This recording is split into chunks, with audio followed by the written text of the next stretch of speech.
السلام عليكم ورحمة الله وبركاته، محبين الدعسوقة والقط الأسود بالمصري. النهاردة معادنا مع حلقة جديدة بعنوان الاحتراف، الجزء الثاني من اختيار القوامي. وما تنسوش تعملوا اشتراك بالقناة وتفعلوا زر الجرس عشان اللي جاي أحلى بكتير.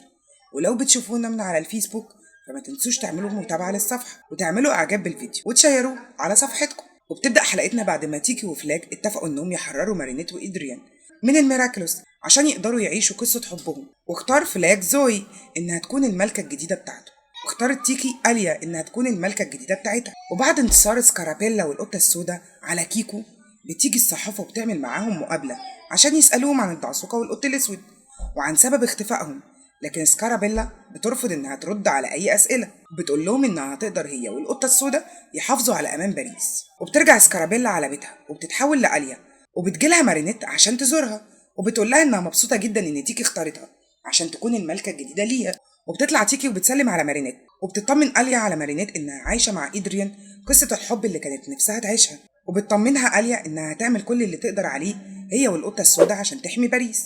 وبنشوف مستر أغريست اللي بيجيله تحذير من ألاينس إن في معلومات خارقة، معلومات عن زوي وإيليا اللي مشوا مسافة كبيرة جدا في وقت قصير جدا، وده مش طبيعي. بيعرف مستر أغريست إن هم دول حاملين الميراكلوس الجداد، وبيفرح غابرييل جدا بالمعلومات دي، وبينزل عشان يحضر خطة يوقعهم فيها وياخد منهم الميراكلوس. وبيلبس أجنحة الظلام وبيتحول لمونارك، وبيسحب قوة كولر وهي قوة التثبيت، وبيسحب قوة بولو عشان يقدر يختفي، وبيسحب قوة موريكو عشان يكون محصن، وقوة ستاب، وكمان قوة كالكي. بنشوف مارينيت وإدريان وأصحابهم وهم متجمعين عشان يحطوا خطة عشان يساعدوا بيها سكارابيلا والقطة السوداء، وإنهم يمنعوا أي حد يتعرض للسحر.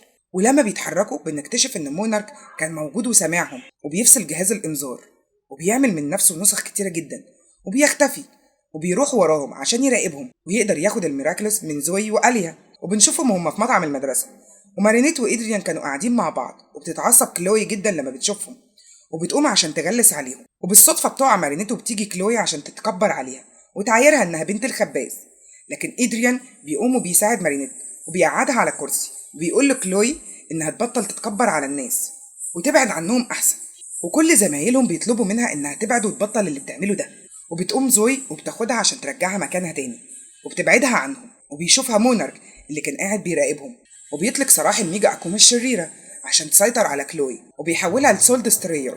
وبيحاول نينو إنه يفعل الإنذار، لكن بيكون مونارك بوظه، فبيقول لهم كل واحد عارف هيعمل إيه، فبيطلعوا يجروا بسرعة. وبيجري مونارك والنسخ اللي صنعها من نفسه ورا زوي وآليا، وبيروح ورا زوي اللي كانت لسه بتكلم فلاج ولسه هتقول فلاج مخالب. بيظهر مونارك وبيثبتها هي وفلاج بقوة كولر وبياخد منها الخاتم. والنسخة التانية بتروح ورا آليا اللي كانت لسه بتقول تيكي وقت النقاط. بيستخدم مونارك برضه قوة كولر وبيثبتها هي وتيكي وبياخد منها الحلق. وبكده بيكون مونارك خد الحلق وخد الخاتم، وبيخرج بره المدرسة وبيعمل اندماج للنسخ بتاعته وبيلبس الخاتم والحلق. وبيفوق فلاج وبيلاقي نفسه مع مونارك، فبيستخدم القططية لكن بيلاقي مونارك محصن، فبيطلب فلاج من تيكي انها تجري بسرعة.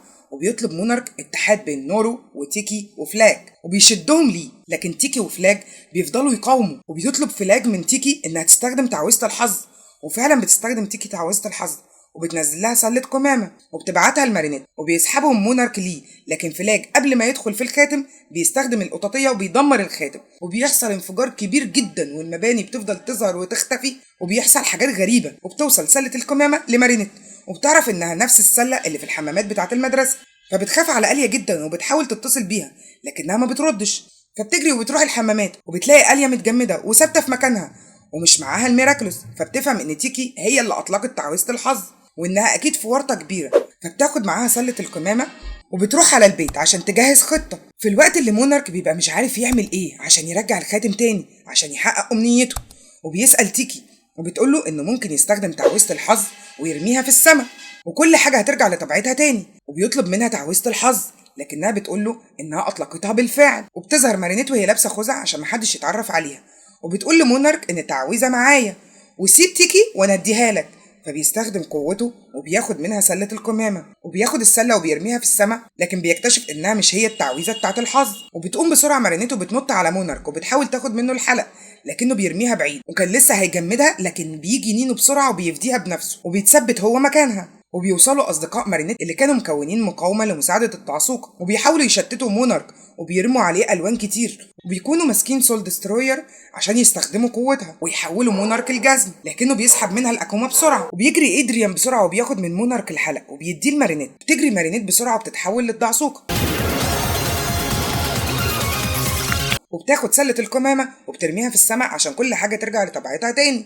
وبترمي اليويو على ايد مونارك وبتاخد منه خاتم القط الاسود، وبتشوف في ايديه الخواتم التانية، وبتعرف انه حول كل الميراكلس لخواتم عشان يقدر يتحكم فيهم.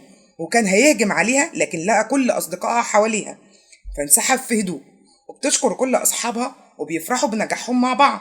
وبتروح مارينيت وآليا للبيت وبتطلب من تيكي انها تفضل معاها لان مونارك ما يعرفش شخصية الدعسوقة والقط الاسود الحقيقيين.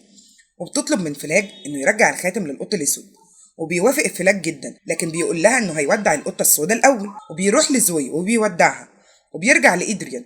وبنشوف في اخر مشهد ان الدعسوقه والقط الاسود بعد ما استرجعوا الميراكلوس مره تانية. وبتخلص حلقتنا. دمتم طيبين يا احلى الحلوين، وما تنسوش الاشتراك وتفعيل الجرس عشان اللي جاي احلى بكتير. ولو بتشوفونا من على الفيسبوك ما تنسوش تعملوا متابعه للصفحه وتعملوا شير للفيديو واعجاب بالفيديو عشان يوصل لكم كل ما هو جديد عن الدعسوقة والقط الأسود بالمصري. وشكرا، السلام عليكم.